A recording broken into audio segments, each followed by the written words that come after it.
Okay, 23, smash hit.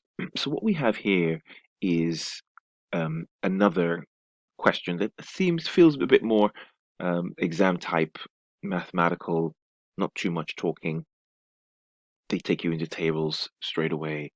Um, and what we have is a manufacturer of tennis and squash rackets, and you have different cost centers. And because you have different cost centers in a way, you can actually work out for those different departments, of course, the departments as well, we can actually map what overheads to assign. So think of it like a conveyor belt. The product goes in to different areas, and we are assigning costs to this product as it travels through. And we want to assign the right level of material and labor and overheads to each of those. I mean, for however long that product spends in those areas. That's kind of the point here, which is why you can see that this product spends an hour and a half in machining, an hour in finishing, and zero point 0.2 hours in packing.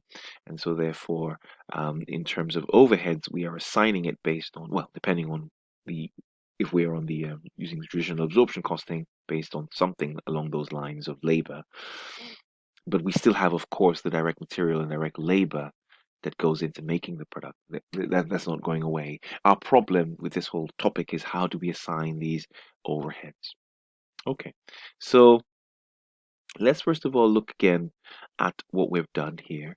We have the um, production overheads. We're given the production overheads for each of these departments, and we're given the total number of labor hours. And I believe, I mean, I can't even see any machining hours, so I can tell straight away that they want us to find um, what the here we are, what the recovery rate is or the overheads are per labor hour. So I'll come over here, and you can see here that it's exactly the same thing I've put here.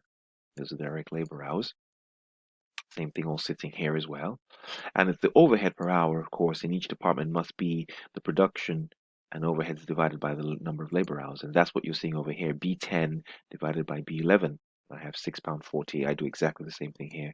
I have exact same thing here. So whenever a product goes through the machining department, we will absorb or we will allocate or we will assign, forgive me, £6.40 for every hour it spends in machining. And likewise for finishing for £5.20 and for packing £5.38. So let's do that. Um, let's do that. So I know that machining spends, so in terms of direct materials, you're told it's £38 to make, oh, sorry, I'm trying to make a product called Herman 3, and Herman 3 needs £38 of material. The labor rate is £7 per hour.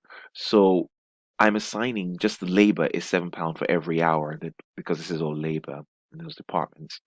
And then, of course, I have the overheads, which I've calculated based on each department. So looking at this here, I mean, that's the labor that I just kind of have there at £7. Oops, £7, um, if you like, an hour. So this, of course, is 7 times the £1.50, 7 times 1, and £1.40 times 20p. So that's the direct materials given to us. I have it here given, and that's the labor going through. And of course, the overheads going through as well, £6.40 times £1.50, £5.20 times a pound, and of course, £5.38 times 0.2. So you can see what I'm doing there is to assign the overheads based on the number of hours um, of labor hours that are there. And I have this total over here, and I just add them together, getting the total cost of making a unit, right? Now the question goes on to want us to do a bit more. It says here, in determining the selling price, it is company policy to add 15% to cover selling and distribution. So let's do that first. So I've got this. So add 15% to cover that, and that is literally just 0.15 times what we currently have, and then you now have 83.69, and it also wants you to add 10% to cover your profits. So that's add another 10% of that, therefore giving you a total cost of 92 pounds, forgive me, oops, sorry, 92 pounds and 6 pence. and that is that's the traditional absorption costing if you were to do it that way. Right, now let's look at the so you'd have filled all of this in, this bit over here, and that's all of that. Right. Now the question wants you to use an activity-based method, first of all, step by step. So, and that's what I do in the next slide. So we're arguing actually, you know what, these costs are actually driven, these overheads are driven by um, by certain drivers, and we can isolate them, and we can focus and know what's going on. So for example, for Herman, forgive me, Herman 3, um, if we are making 750 units of the output, we would need the following sort of situation. So in a way, we can find the total for 750, and I believe come back to find what one is. That might be what they want. Yeah, so we can find the situation for a batch of this thing, and that's what's going on. That's a batch, technically, a production batch. It says it there. Would require all of that. So let's first do that. Okay, so we're given this information, aren't we? So, and this is, like I said, more exam like because you have a total cost pool, you have the number of setups, so you can you can find what the cost is per setup, you can find what the procurement is per order, and that sort of thing, right? And so let's go here. And that's what we're doing over here.